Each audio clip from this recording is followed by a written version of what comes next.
송나영의 라디오 오늘.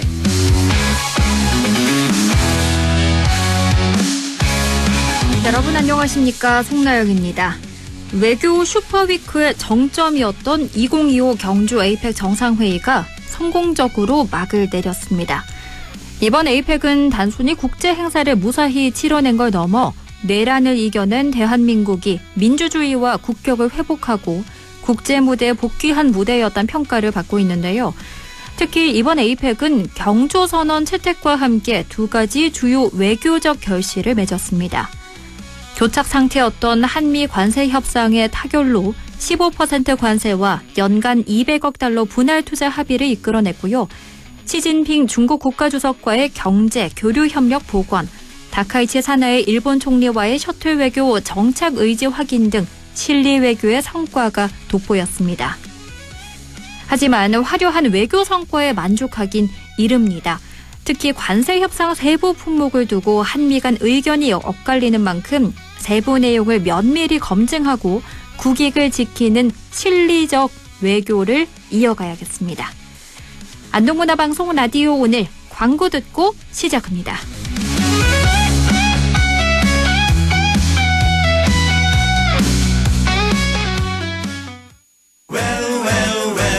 웰메이드 가지요. 멋진 옷이 필요할 때 웰메이드 가지요.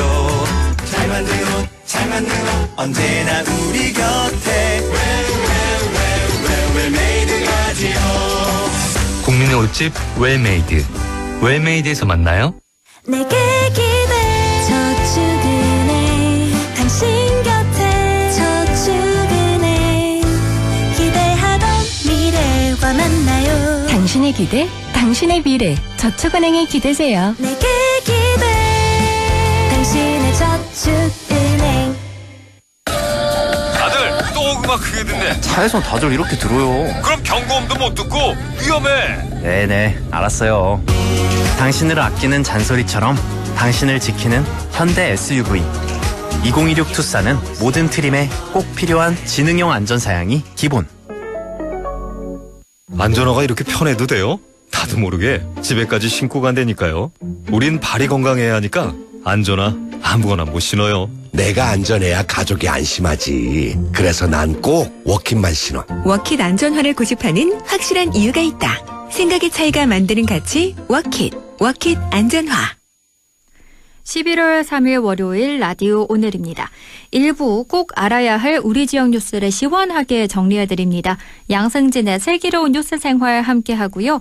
2부 이슈 오늘에서는 최근 UN 경제사회위원회 주최 동북아 지속가능 발전 목표 시민사회 이해관계자 포럼에 다녀온 안동환경운동연합 김수동 대표 연결해 이야기 나눕니다.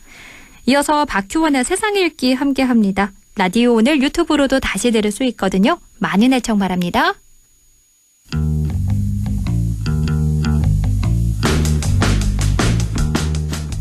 양승진의 슬기로운 뉴스 생활 꼭 알아야 할 우리 지역의 뉴스를 시원하게 정리해드립니다. 매일신문 양승진 기자 연결합니다. 기자님 안녕하세요. 네, 안녕하세요. 네, 20년 만에 한국에서 열린 아시아태평양 경제협력체 정상회의가 지난 1일 경주에서 막을 내렸는데요. 에이펙 정상회의 외교적 성과부터 먼저 짚어주실까요? 네, 에이펙 정상회의는 10월 31일부터 11월 1일까지 공식적으로 열렸고 또 27일부터를 에이펙 정상회의 주관으로 CEO 서밋이라던가 또 경제인 전신회라던가 이런 것들이 열렸습니다. 먼저 정상회의 전부터 가장 관심을 끌었던 게 우리나라 입장에서는 한미 관세 협상이라고 할 수 있을 텐데요. 10월 29일이었던 지난 수요일 도널드 트럼프 미국 대통령과 이재명 대통령이 경주 국립박물관 중정에서 만났습니다. 이곳은 에이펙 정상회의를 앞두고 정상 만찬장으로 조성이 됐으나 에이펙 정상회의의 규모가 확대되면서 정상 만찬장이 변경되는 아픔을 겪었기도 한 곳인데 대신 이곳에서 이제 한미, 한일, 한중 정상회담이 모두 열렸습니다. 지난 8월 이후 약 2개월 만에 성사된 한미 정상회담, 표면적으로 적지 않은 성과가 있었습니다. 트럼프 대통령에게 이재명 대통령이 1억 원이 넘는 제작 비용이 투입된 신라 금관과 무궁화 대훈장을 선물로 줬었고 또 답례품으로 이제 트럼프 대통령이 이 대통령에게 야구 배트를 선물하기도 했습니다. 핵원료 잠수함 개발이라던가 이런 성과도 있었다. 이렇게 정부 여당에서 자평하고 있습니다. 네. 그리고 이 관세 협상도 타결이 됐죠. 네, 한미 양국은 정상회담 이후 3,500억 달러 대미 투자금을 포함한 무역 투자 협상에 합의를 했습니다. 그동안 현금 투자 비율과 투자처, 원금 회수와 이익 분배 등을 놓고 줄다리기를 하면서 타결이 쉽지 않아 보였으나 현금 투자를 연 200억 달러 상한선에 10년간 2천억 달러로 조정을 하고 나머지는 조선업 협력을 위한 마스가 프로젝트를 위해 1,500달러 투자에 합의해 첫 번째 허들을 넘었다. 이렇게 평가되고 있는데요. 네. 일단 협상 결과는 경제 불확실성을 해소했다는 측면에서 의미가 있어 보입니다. 이상한 기준점이었던 3,500억 달러에 대해서는 트럼프 대통령이 국내적 승리로 포장할 수 있도록 총액 베이스는 미국의 손을 들어주면서 연간 투자 상한은 200억 달러로 제한한 점은 한국 외환 시장의 충격을 막을 수 있는 최소한의 방편으로 보입니다.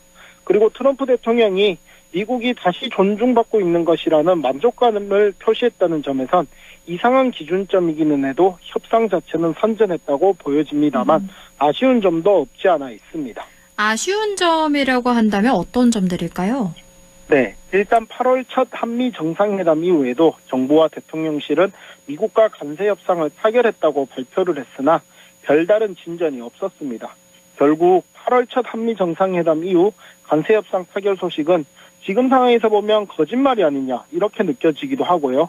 그리고 자동차 관세를 15%로 인하했다고 정부는 발표를 하는데 기본적으로 우리나라는 미국과 자유무역 협정을 맺은 나라라다. 관세가 0%였습니다. 그렇죠. 그러다 4월부터 트럼프 행정부가 이를 부과한 건데 이것이 과연 15%로 인하됐다고 표현할 수 있을지는 조금 애매해 보입니다. 또 한 가지는 미국에 대한 직접 투자 금액인데요. 일본의 경우에 미국과 관세 협상을 하면서 투자 금액으로는 5,500억 달러를, 한국은 3,500억 달러에 동의를 했습니다. 표면적으로는 한국이 일본보다 적은 금액을 투자를 하는 게 맞는데 실제 GDP를 기준으로 했을 때 보면 우리나라는 연간 GDP가 1조 6,740억 달러로 투자 금액은 이에 20% 수준입니다. 반면 일본은 4조 2,130억 달러인 GDP에 13%에 불과한 금액을 투자하기로 했습니다. 과연 이런 것들을 훌륭한 협상이었다 이렇게 평가할 수 있을지는 조금 의문이 생기는 게 사실입니다. 그러네요. 이 두 가지 조금 아쉬운 점들을 짚어주셨는데요. 그래도 또 핵 추진 잠수함이라던가 이런 부분들은 일정 성과가 있지 않았나요? 완전히 타결된 건 아니기 때문에 아직은 성과라고 평가하기는 이른 것 같습니다. 양자 협상은 협의와 합의, 최종적으로 타결 이런 과정을 거치는데 지금 관세 협상은 합의, 핵 추진 잠수함은 협의 시작 이런 단계가 맞는 것 같습니다. 네. 정상회담 이후 하워드 러트닉 미 상무장관은 한국이 강조한 반도체 분야의 합의를 부정을 했고 농산물 시장 개방은 지켜냈다는 한국과 달리 미국은 100% 시장 개방에 합의했다 이렇게 발표하는 등 극단의 차이를 보였습니다. 여전히 협상 타결까지는 험한 길이 남아있다고 보는 게 바람직해 보입니다. 물론 자국의 이익을 최우선하겠다는 트럼프 대통령인 만큼 어느 정도 선방했다고 볼 수는 있겠지만 실용 외교를 통해 성과를 냈다고 평가하기에는 아직 시기상조로 보여집니다. 이런 실용 외교를 통해서 성과를 냈다라고 하기에는 좀 이르지 않나 이렇게 말씀해 주셨는데요. 그러면 이번엔 지역 차원에서 어떤 성과가 있었는지 살펴볼까요? 사실 경상북도가 3년 전에 에이펙 정상회의를 경주에 유치하겠다고 나섰을 때 모두가 의아했던 것이 사실입니다. 그렇죠. 인구가 26만 명 정도 수준에 불과한 지방 소도시인 경북 경주가 대한민국의 관문이라고 여겨지는 인천을 그리고 또 20년 전에 정상회의 개최 경험이 있었던 부산을 또 세계적인 인지도가 있는 제주를 이길 것이라고는 아무도 믿지 않았을 겁니다. 그런데 이제 가장 한국다운 도시라고 불리는 경북 경주에서 열린 2025년 에이펙 정상회의는 보호무역주의가 다시 대두되는 상황에서 미래 세대를 위한 협력의 새로운 전기를 마련했다고 볼 수 있습니다. 유치 당시에 이제 신라의 삼국통일 이후 1500년 만에 경주에서 열리는 가장 큰 행사가 될 것이다라는 경상북도의 유치 전략이 어느 정도 맞아떨어진 것으로 보여지는데요. 정상행위의 외교적인 성과는 차치하더라도 천년수도인 경주를 전 세계에 알린 점, 이런 것들은 큰 성과라고 할 수 있을 것 같습니다. 그렇죠.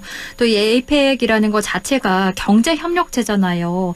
그러면 전 세계적 기업인들도 많이들 한국을 찾았고 또 삼성전자 같은 경우는 2번 접는 폴더블 폰이죠. 이걸 공개하는 등 신기술에 대한 전시도 많았죠. 네, 에이펙 자체가 경제협력회의체이기 때문에 지역 내의 공동 번영을 가장 큰 목적으로 하고 있습니다. 그래서 이제 경상북도는 경주 에이펙에서도 그 취지를 살려서 대한민국의 경제적 잠재력을 알리는 경제 전시장을 운영을 했고요. 주요 대기업들도 신제품을 대거 선보였습니다. 말씀하신 2번 접는 스마트폰을 공개한 삼성전자나 또 LG는 투명 TV를 공개를 하기도 했고요. 현대나 SK 등 국내 대표 기업들도 앞다퉈서 혁신 제품을 전시해 큰 관심을 모았습니다. 그만큼 세계 각국의 기업인들이나 바이어들의 기대감이 매우 컸고요. 이번 에이펙에 경상북도의 기업들이 53곳이 참여를 했고 자사기술과 제품을 직접 소개를 했습니다. 외국 바이어들이나 글로벌 대기업 관계자들도 어느 정도 관심을 보였다고 하는데 실제로 투자 양해각서를 체결한 사례도 있었다고 합니다. 앞으로 이 에이펙 정상회의가 지역 기업들의 도약에도 긍정적인 영향을 줄 수 있을 것으로 기대됩니다. 그리고 무엇보다 또 중요한 게 이런 성과들을 그대로 지역의 낙소 효과로 이어갈 수 있도록 하는 걸 텐데요. 그렇죠. 경주는 터키 이스탄불, 이탈리아 로마, 중국 시안과 함께 1000년 이상 한 국가의 수도였던 곳입니다. 또 도시 전체가 유네스코 세계문화유산으로 지정되어 있는 곳이기도 하고요. 단순히 정상회의를 개최한 것이 아니라 에이펙 정상회의 개최를 토대로 지역 발전의 마중물로 활용하는 게 필요합니다. 포스트 에이펙 기념 사업이라던가 또 관광객 유치 방안이라던가 이런 것들을 마련할 필요가 있어 보이는데요.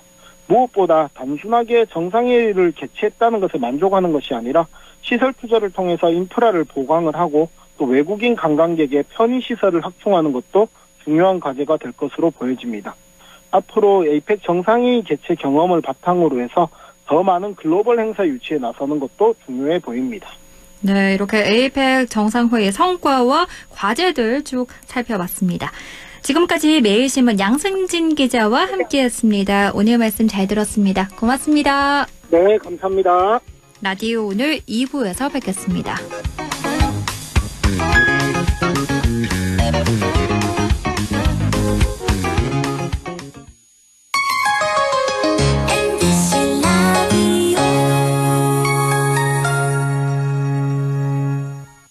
지역과 함께 성장해갈 인재를 키웁니다. 지역교육 혁신을 주도하는 안동과학대학교. 새로운 도전을 위한 성인학습자 평생 직업교육. 해외 우수인재 지역정착을 위한 명품 교육과정 혁신. 대학이 지역의 미래다.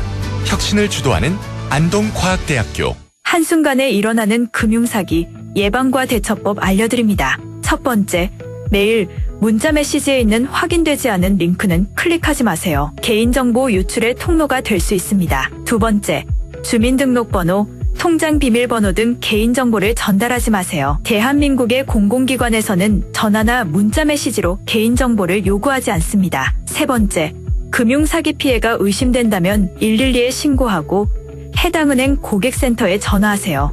해당 계좌의 지급정지를 요청할 수 있습니다. 네 번째, 금융사기 피해 금액에 대해서는 해당 은행을 방문하여 피싱사기 피해금 환급을 신청하세요. 다섯 번째, 은행의 보안 서비스를 적극 활용해주세요. 확인되지 않은 PC에서는 이체가 안 되게 하거나 해외 IP를 차단하는 등 금융사기 예방이 가능한 서비스를 이용할 수 있습니다. 한순간의 클릭으로 일어나는 금융사기 예방과 대처법을 꼭 기억해주세요. 안녕하세요. 안전운전하 길 강조하는 배우 안길강입니다. 자율주행 시대 마냥 손 놓고 맹신하면 정말 위험합니다. 기술이 스마트해져도 운전할 땐 맹신이 아닌 당신을 믿으세요. 공익광고협의회.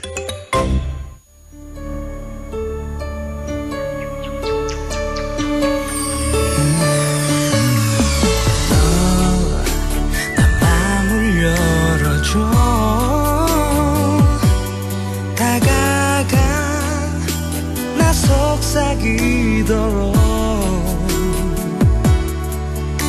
언제나 나 생각으로 행복해야 해요.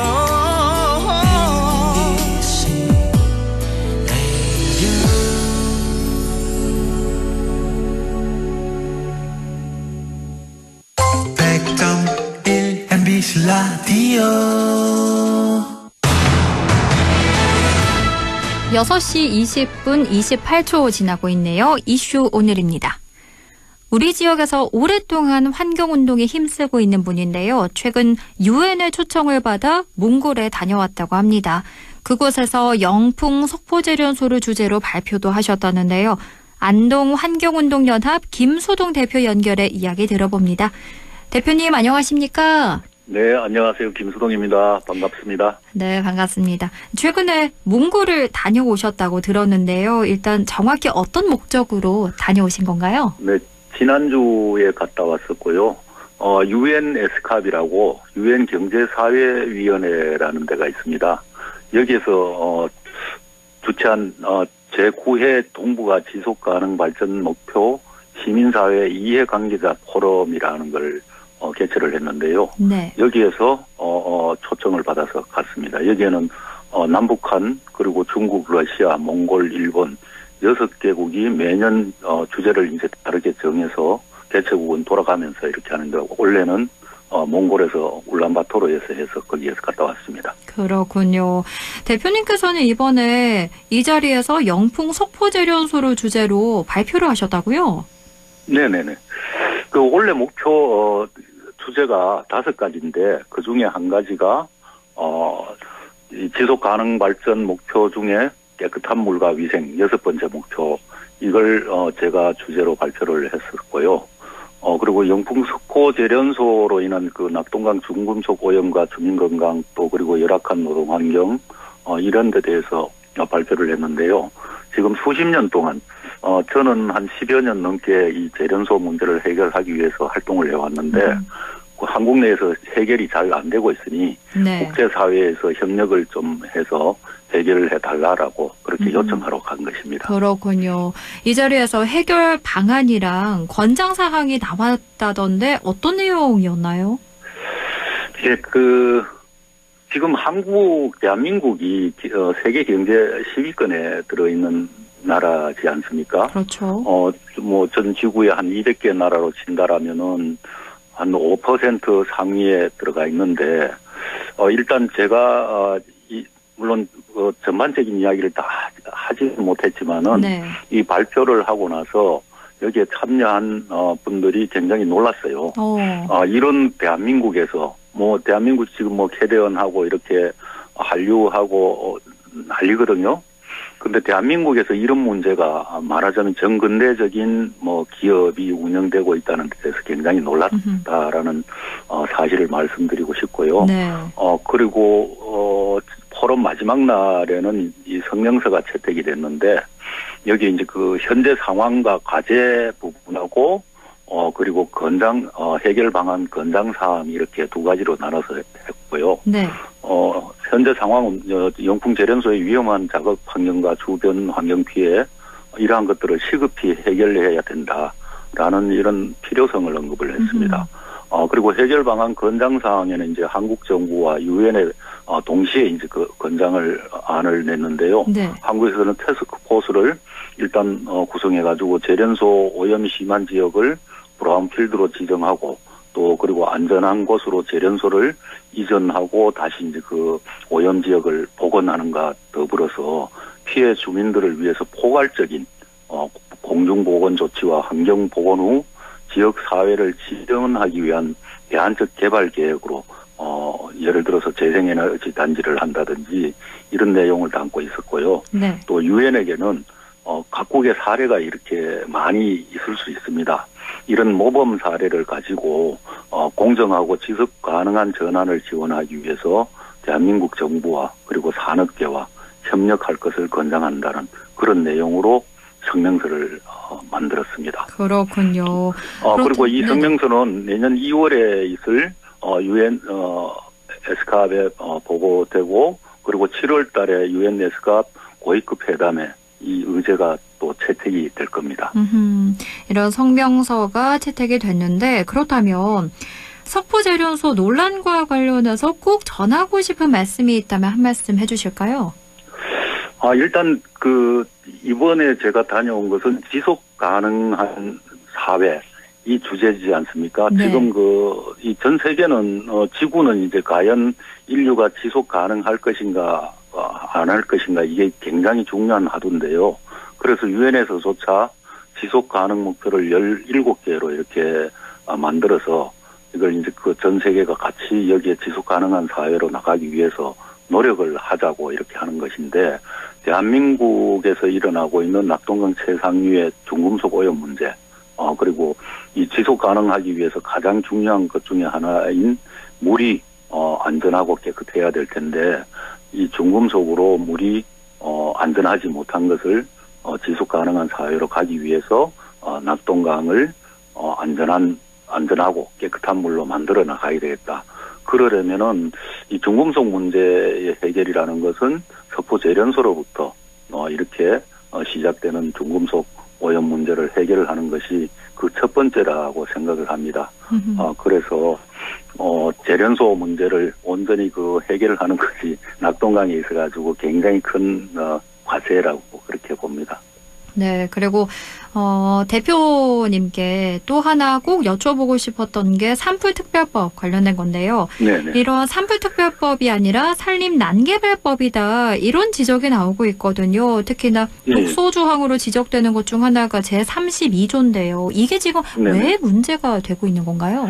여기에 32조에 보면은 산림청장이 가지고 있는 권한을 산림투자 지역으로 지정이 되면은 산림투자 선도지구로 지정이 되면은 이 권한을 시도지사가 가져옵니다. 그러니까 산림청장이 이 권한을 가지고 있다라는 것은 전문적인 영역이지 않습니까? 첫째 이제 산림관리법이라든지 산지 전용 허가, 그리고 산지 일시 사용 허가, 산림휴양림 지정 해제, 그리고 보전 산지 변경 해제. 이러한 그리고 한지 규정, 이러한 것들은 전문성을 가지고 있는 산림청이라는 것이 고유 영역이 있는데, 네. 이거를 산림투자 선도지구로 지정되는 순간에 시도지사가 이거를 관리를 하게 된다. 권한을 가져온다는 것은 굉장히 위험하고요. 특히나 이 환지를 할 수 있다라는 것은 이게 굉장히 위험하지 않을까. 산림투자 선도지구로 지정이 됐는데 이 땅이 제대로 개발을 할 수 없는 그런 땅이다. 저쪽에 보니까 국유지에 좋은 용이한 땅이 있다. 그러면 그걸 한지를 할 수 있도록 했다는 것이 굉장히 무서운 법이다. 그렇게 생각을 합니다. 아, 그렇군요. 산림청의 관리 권한이 지자체로 이전되거나 완화될 가능성이 커지는 게 굉장히 위험한 것이다. 이렇게 지적을 해주셨고, 그리고 또 제30조 피해 지역에서 위험목 제거 사업을 산주 동의 없이도 추진할 수 있게 한다. 이 점도 독소 조항으로 지적되고 있더라고요. 이게 제가 피해 주민들하고 대화를 해봤는데요. 이분들이 생각하는 거는 굉장히 우리가 그야말로 위험목, 그러니까 위험하다라고 생각하는 사람들이 지나다니거나 민가에 피해를 줄 수 있는 이런 위험목, 그렇게 생각을 하시더라고요. 네. 그런데 이제 위험목이라는 것이 특별하게 규정이 되어 있지 않습니다. 아하. 이제 예를 들자면은 지금까지는 산주가 동의하지 않으면은 산불이 나는 지역에서도 이 나무가 죽거나 반쯤 죽거나 이러한 나무들을 산주가 동의하지 않으면은 벌목을 하지 않았어요. 근데 이게 산림청에서 위험목이라고 이렇게 규정을 하는 순간에 이거는 이제 산주 동의 없이 벌목을 할 수 있다. 그래서 이게 포괄적으로 본다라면은 남벌을, 그리고 굉장히 대규모로 불길이 지나간 것을 간 데에는 전부 다 벌목을 할 수 있는 그런 법으로 이렇게 보여지기 때문에 굉장히 위험하다. 그리고 이거는 사유재산권 침해 논란도 사실은 있는 것이죠. 그렇죠. 그래서 이 위험목이라는 정확한 정의가 없다. 이 점을 짚어주셨고, 그리고 또 다른 독소 조항으로는 어떤 게 있을까요? 아까 말씀드렸다시피 가장 중요한 것이 산림투자 선도지구 지정이라는 게 있습니다. 네. 지금 시간이 뭐 촉박해서 다 말씀을 드릴 수는 없는데 네. 여기에 산림투자 선도지구 지정이 되면은 여기에 48조에 보면은 타법 25가지 타법에서 제한과 제재를 하고 있는 것을 이 인허가 등의 규제 완화를 할 수가 있습니다. 예를 들자면은 뭐 토지 수용이라든지 또 도시법이라든지 그 건축허가법이라든지 이러한 것들에 기준을 정해놓고 일정 기준을 정해놓고 인허가에 대해서 제재를 하고 있는 것을 여기에 산림투자 선도 지역으로 지정을 받는 순간에 이거는 규제를 완화를 할 수 있다. 또 그 중에서 이제 특별히 눈여겨볼 것은 환경영향평가법의 적용 특례라는 게 있습니다. 네. 이 환경영향평가법이라는 것은 우리가 모든 개발이나 도시를 만들고자 할 때 이 환경영향에 어떻게 환경영향을 미치는지 이 기준에 미치지 달하지 않으면은 이걸 허가를 해주지 않는 거잖아요. 네. 그런데 이게 행정기관의 시도지사가 이거를 행정기관에 대구지방청이라든지 이런 데다 요청을 했는데 45일 이내에 답변이 없으면은 허가해 준 것을 협의한 것으로 간주를 한다. 이렇게 돼 있습니다. 보통 환경영향평가는 우리나라가 사계절이지 않습니까? 네. 이 사계절이 이렇게 변하는 과정 속에서 어떻게 환경영향이 있을 것인지 이걸 놓고 이렇게 봐야 되는데 45일 만에 이러한 것들을 결정을 한다라는 것은 정말로 이거 해서는 안 되는 법이라 그렇게 생각을 합니다. 아하, 그 기간이 굉장히 짧다. 이렇게 네네. 지적을 해주셨는데요. 이런 산불특별법을 개정하거나 시행령에 난개발 방지 장치를 마련해야 될 것 같은데요. 그런데 이 시행령 제정 같은 후속 입법이 늦어져서 그렇잖아도 산불 피해 주민들 어려움이 지속되는데 난개발 우려까지 제기되면서 좀 더 늦어지지 않냐 이런 우려가 지적되고 있거든요. 이 점은 어떻게 생각하시나요? 일단 저희들이 피해 주민들하고 이렇게 간담회를 했었는데요. 네. 이분들은 이제 심정이 굉장히 절박하지 않습니까? 그렇죠. 국회에서 9월 25일 날 특별법이 통과가 됐고, 그리고 대통령이 재가를 해야 되는데, 제가 이전에 이분들을 만났을 때 이분들도 이 난개발에 대해서 굉장히 우려를 했습니다. 그래서 이분들이 내놓은 성명서를 보면은요, 이 절박함을 이제 방패막이로 삼아가지고 개발 논리를 내세우는 것은 우리를 2차 가해를 하는 것이다. 이렇게 네. 이야기를 했었고요. 개발론자들의 기득권을 이렇게 기득권을 유지하기 위해 가지고 이 피해 주민들을 도구로 삼는 것은 이 피해 주민들을 기만하는 것이다. 국민들을 기만하는 것이다. 이러한 것들을 의견을 냈습니다. 의견을 냈는데도 결국 지금 법은 공포가 됐고 3개월 이내에 시행령을 제정을 해야 될 텐데 네. 이 시행령을 제정하는 데 있어서 저희들은 피해 주민들하고 또 피해 주민들뿐만이 아니고 우리 사회에서 살아가는 앞으로 내년에도 산불이 날 수 있을 것이고 그리고 더 크게 확대될 수 있지 않습니까? 그렇죠. 그렇기 때문에 우리 국민들하고 이렇게 의견을 모아서 시행령을 잘 만들도록 해야 될 테고, 근데 지금 법으로 보면은 시행령으로 이거를 막아낼 수 없는 법들이 몇 조항이 있습니다. 그래서 앞으로는 이 법을 개정하는데도 힘을 쏟을 생각이고요. 다만 피해 주민들을 지원하고 구제하는 법은 오히려 지금 명확하게 이렇게 규정이 안 돼 있는 부분들이 많습니다. 네. 그냥 이렇게 할 수 있다, 저렇게 할 수 있다, 이렇게 돼 있는데 이걸 명확하게 규정할 수 있도록 법을 개정하는 것은 오히려 지금 피해 주민들도 원하는 바라고 그렇게 생각을 합니다.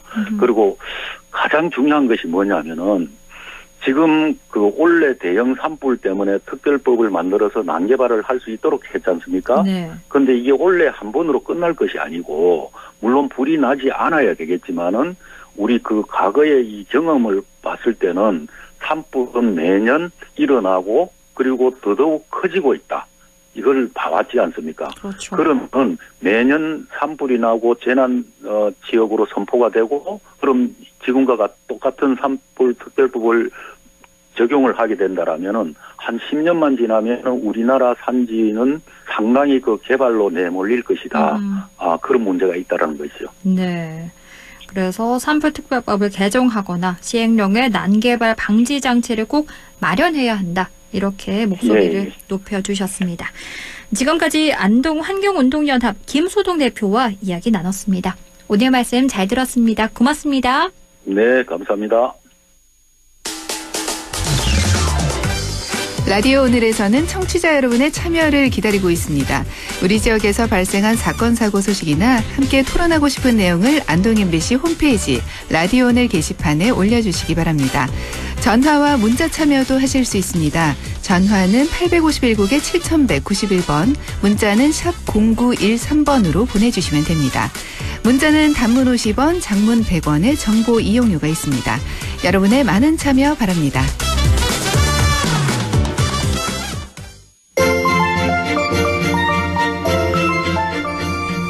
박규환의 세상 읽기 더불어민주당 대변인 박규환 영조영양봉화 지역위원장과 이야기 나눕니다. 위원장님 안녕하십니까? 네, 반갑습니다. 영조영양봉화 박규환입니다. 네, 경주 에이펙 정상회의가 끝이 났습니다. 일단 총평을 해주시자면요. 한마디로 하자면요. 예, 대박입니다. 역대급 성과고요. A급 혹은 A 학점이다 이렇게 평가하고요. 오죽했으면 사실은 우리 이재명 정부나 민주당에 조금 우호적이지 않았던 신문들, 조선중앙, 동아 같은 이런 보수 언론에서도 이재명 정부의 국익 중심 실용 외교가 빛났다. 대체로 이런 기조로 지금 긍정적으로 평가하고 있죠. 예, 그런데 드러나듯이 이번에 정말 잘 치렀고요. 아시다시피 경주 에이펙이 이게 그냥 하나의 그런 국제회의가 아니라 저는 대한민국 외교의 새로운 전환점이 됐다. 그리고 대한민국의 국격을 세계인과 함께 확인한 사건 아닌가 이런 생각도 들고요. 우리가 윤석열 정부 시절에 아마 이렇게 악몽처럼 기억나는 사건이 하나 있을 텐데요. 잼버리 사건. 네. 예, 세계적으로 사실은 어찌 보면 좀 망신을 초래했던 그런 그랬죠. 아픈 기억도 있었고, 또 엑스포 유치 실패 같은 그런 어떤 악몽을 이번에 좀 다 털어내고 선진 대한민국의 복비를 세계에 좀 알린 그런 쾌거가 아닌가 그런 네. 아주 의미 있는 사건이다. 그리고 아무래도 또 이재명 정부가 사실 출범한 지 지금 5개월도 안 되는데요. 한미, 한일, 한중 이런 우리를 둘러싼 그런 강대국들이죠. 그 나라들과 정상회담을 또 모두 다 성공적으로 해냈고 그래서 이번에 경제나 외교 그리고 또 안보에서 어떤 불확실성 이런 걸 해소하고 확실하게 좀 국익을 그리고 실리를 도모했던 그런 회의가 아니었던가 이런 생각을 해봅니다. 네. 그리고 경주 에이펙의 하이라이트로 미국과의 관세 협상 타결을 꼽는 분들이 많은데요. 어떻게 보면 이 타결은 다행이지만 또 2천억 달러 현금 투자, 연 200억 달러씩 10년간 투자하는 게 과한 거 아니냐 이런 지적도 있더라고요. 그렇죠. 일단은 저는 관세 협상 같은 경우는 사실 우리가 무엇을 얻어내기 위해서 우리가 적극적으로 제안한 게 아니잖아요. 네. 이거는 어찌 보면 냉혹한 세계 현실입니다. 미국이 일방적으로 여러 나라들에게 관세를 부과하면서 어떤 미국 중심의 질서 그리고 미국의 이익을 관철하기 위해서 어떤 협박하고 강제하고 강요하면서 빚어진 사건이죠. 그러니까 관세 협상은요. 우리가 무엇을 얻어내기 위한 협상이었다기보다 처음부터 이런 국제적인 힘의 관계 속에서 우리 것을 얼만큼 지켜내느냐 이게 중요한 협상이었죠. 네. 그래서 사실은 당연히 아쉽죠. 그리고 뭔가 우리 것을 좀 빼앗긴 듯한 당연히 그런 느낌이 있고요. 솔직히 또 빼앗기기도 했습니다. 그러나 얼만큼 우리 걸 또 현실 속에서 지켜내면서 그 와중에 또 우리 기업이라든가 우리 국익을 지켜내기 위한 그런 세부적인 항목들을 얼마나 또 우리가 이제 챙겨냈느냐, 저는 이걸 봐야 된다고 보는 거고요. 그런 점에서 보면은 이번 관세 협상 타결하고 아주 중요한 저는 상징적인 장면 있었잖아요. 그 정의선 현대차 그룹 회장이 이재명 대통령에게 저희가 큰 빚을 졌습니다. 뭐 이렇게 고개를 숙이면서 감사 인사하는 장면이 있었는데요. 네. 그만큼 사실은 우리 기업의 이익을 지켜내기 위해서 이번에 이제 애썼던 협상이고요. 뭐 비단 이웃나라 일본과만 비교해 보더라도 세계 언론이 모두 일본보다 한국이 자기 이익을 훨씬 잘 지켜냈다. 지금 이렇게 얘기하고 있죠. 네. 뭐 그게 그 3,500억 달러 대미 투자금이 특히 중요했는데 방금 진행자께서도 말씀하셨듯이 우리가 200억 달러씩 매년 이렇게 2천억을 앞으로 10년 동안 이제 투자하는 이런 합의안이 나왔는데요. 네. 근데 사실 이거 처음에 미국은 현금으로 선불로 투자해야 됩니다. 이렇게 고집했었죠. 그렇죠. 그런데 우리가 3,500억 중에서 일단 2천억으로 줄이면서 그 2천억도 일시불이 아니라 연 1년에 상한선이 200억입니다. 그러니까 우리의 외환 시장 상황이라든가 이런 걸 고려했을 때 우리가 좀 이건 불안하다, 힘들다 싶으면요 200억 밑으로 해도 되는 겁니다. 예, 그렇게 해서 200억씩 분할해서 투자할 수 있게 한 거라든가, 그리고 또 처음에 미국 쪽에서는 투자처를 일방적으로 자신들이 결정하겠다 했잖아요. 네. 근데 그 투자 용처를 결정하는 과정에서도 우리의 어떤 의사가 반영될 수 있도록 그렇게 했고요. 그래서 이재명 대통령께서도 그런 표현을 자주 쓰셨는데 경제적 합리성, 상업적 합리성이 보장돼야 됩니다. 그래서 상업적 합리성이 있는 프로젝트만 추진한다. 이렇게 서로 합의가 이루어졌습니다. 그래서 그런 점에서 우리가 최대한 좀 지켜냈다, 선방했다 이렇게 볼 수 있고요. 또 나머지 이제 1,500달러 같은 경우에는 이거는 조선업 협력으로 이렇게 전환했잖아요. 네. 그리고 여기에는 현금 투자 외에 어떤 뭐 보험이나 선박 금융 같은 것도 다 포함할 수 있도록 해서 우리 외환시장 부담도 줄였고요. 또 이 과정은 우리가 선박을 수주하는 거기 때문에 동시에 우리의 사업 영역을 확장하는 것이니까요. 그런 점에서 보자면 뭐 사실은 이 1,500달러는 우리가 실질적으로 투자하는 이런 의미가 있죠. 그러면 네. 결국은 2천억 불 대미 투자에 대해서는 아까 앞서 말씀드렸듯이 그렇게 분할해서 투자할 뿐만 아니라 상업적 합리성 있는 곳에 투자하기로 했고, 이러니까 상당 부분 이렇게 잘 지켜냈다, 선방했고요. 그래서 이제 뭐 관세는 15%로 그렇게 이제 유지되기로 했고요. 그 밖에 뭐 의약품, 항공기 부품 같은 또 일부에서는 무관세 적용도 받아냈고, 그리고 우리 경북 특히 이제 농어촌 주민들에게 아주 중요한 문제죠. 쌀이라든가 쇠고기 같은 이런 농업 분야의 또 추가 개방은 막아냈고, 그래서 저는 이번 이런 관세 협상 타결은 당연히 아쉽죠. 아쉽고 네. 또 어떤 역시 국력이 있어야 되는구나라는 걸 절감하게 한 그런 계기이긴 하지만 그 와중에 정말 잘 막아냈고 잘 지켰고 그래서 저는 잘했다. 우리 특히 정부 협상 관계자들, 당국자들이 정말 수고했다. 네. 그렇게 평가합니다. 이 관세 협상과 함께 핵 추진 잠수함을 승인받은 것도 큰 성과인데요. 그런데 문제가요. 미국이 이 잠수함을 미국 필리 조선소에서 만들라 이렇게 이야기를 했단 말이죠. 근데 여기가 제작 기반이 거의 없는 곳이라고 이야기가 있더라고요. 그럼 결국 만들지 말라 이 얘기가 아닌가요?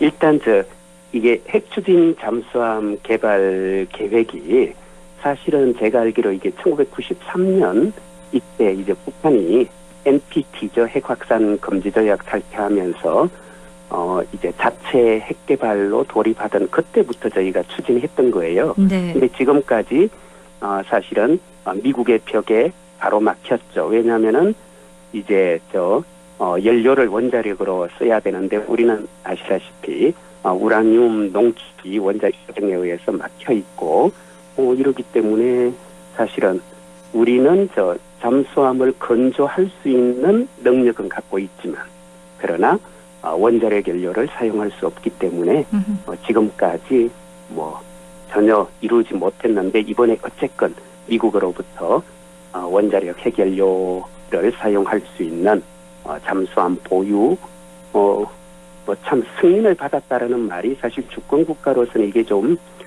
불편한 표현이긴 하지만 이 또한 현실이죠. 그래서 어쨌든 승인 받았습니다. 저는 이건 대단히 쾌거고요. 네. 그래서 이제 안보 분야에서 저는 이제 우리나라가 어떤 독자적인 핵 추진 잠수함을 갖게 된 것은 자주 국방을 이루어가는 데서 대단히 중요한 전기가 되었다 이렇게 평가하는데 다만 미국이 이제 이거를 미국에서 필리조선소에서 만들어라 하는데 말씀하셨듯이 미국이 이런 건조할 능력이 있으면 마스가 우리가 그렇게 미국의 조선 산업을 부흥시키기 위해서 한국의 협력이 필요 없었겠죠. 예, 그러니까 이거는요 미국에서 건조하려면 현실적으로요 어렵습니다. 그래서 저는 일단 트럼프 입장에서는 뭔가 좀 미국의 조선 산업을 부흥시키는 그런 계기로서 이것도 활용한다라는 걸 좀 저는 보여주고 싶어서 그렇게 발언했다고 보고요. 네. 미국 조선 산업의 재건이 이제 트럼프에게서는 아주 중요한 과제니까요. 그렇지만 앞으로 저는 한미 간에 논의해 간다면 현실적으로 기술이나 인력 시설이 다 갖춰져 있는 그런 곳이 어디인가 저는 충분히 논의를 통해서 우리나라에서 건조할 수 있는 이런 방향으로 또 합의가 이루어질 수 있다고 봅니다. 네. 그건 앞으로 과제죠. 네. 그리고 또 하나의 성과가 엔비디아 CEO 젠슨 황과 이재명 대통령이 만나서 인공지능 AI 칩 26만 장을 확보했거든요. 이게 정말 중요한 성과였어요. 그렇죠.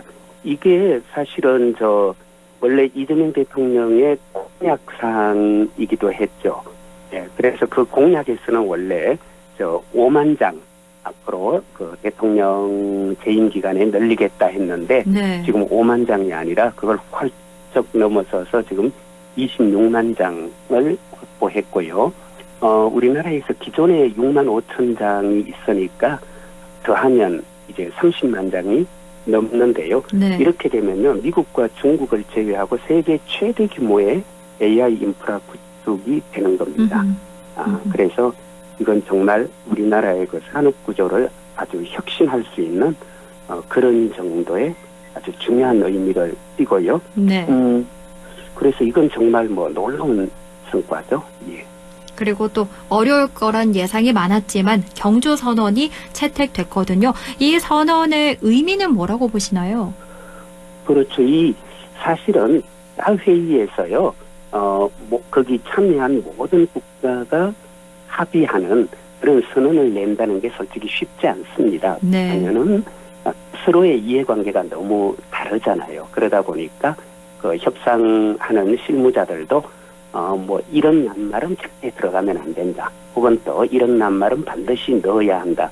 이런 식의 어떤 그 나라 정부의 또 혹은 최고 당국자의 지시를 다들 받고 있기 때문에요. 이게 좀처럼 좁히기가 쉽지 않은데 이번에 그래도 이 다자가 함께 합의한 경주 선언이 채택됐다는 것 그 자체로도 대단히 의미가 있고요. 그리고 내용 속에 보면은 무엇보다 현재 일방주의, 보호무역주의로 지금 흐르고 있잖아요. 네. 특히 이제 미국이 아까 앞서 우리 관세 협상도 마찬가지 아닙니까? 사실 미국과 우리는 FTA가 체결되어 있어서 기본적으로는 무관세이죠. 그런데 일방적으로 관세를 부과하는 이런 태도, 그러니까 일방주의 그리고 혹은 보호무역주의, 이것으로는 세계가 앞으로 나아갈 수 없다. 이런 공감대를 이제 그 타자 정상들이 함께 확인했던 것, 뭐 이런 거 대단히 이제 주요한 성과라고 볼 수 있고요. 그 외에 이제 인공지능과 같은 이런 혁신 기술, 이것이 앞으로 중요하다는 점, 그래서 그런 점에서 우리 에이펙 국가들이 또 앞으로 그 지점에 같이 좀 적극적으로 협력하기로 한 거라든가, 그 밖에 또 지금 현재 이런 인구구조 변화, 노동시장 구조 재편, 이런 부분에 대해서 함께 협력한다. 포용적 성장을 위해서 협력하겠다.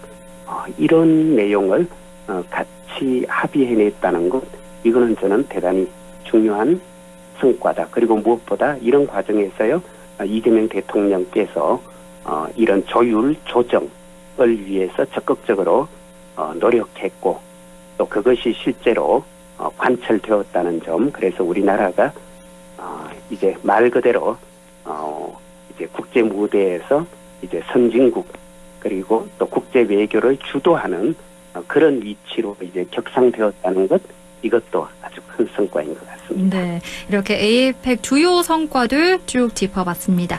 지금까지 박규환의 세상 읽기 더불어민주당 대변인 박규환 영주영양봉화 지역위원장과 함께했습니다. 고맙습니다. 네, 고맙습니다.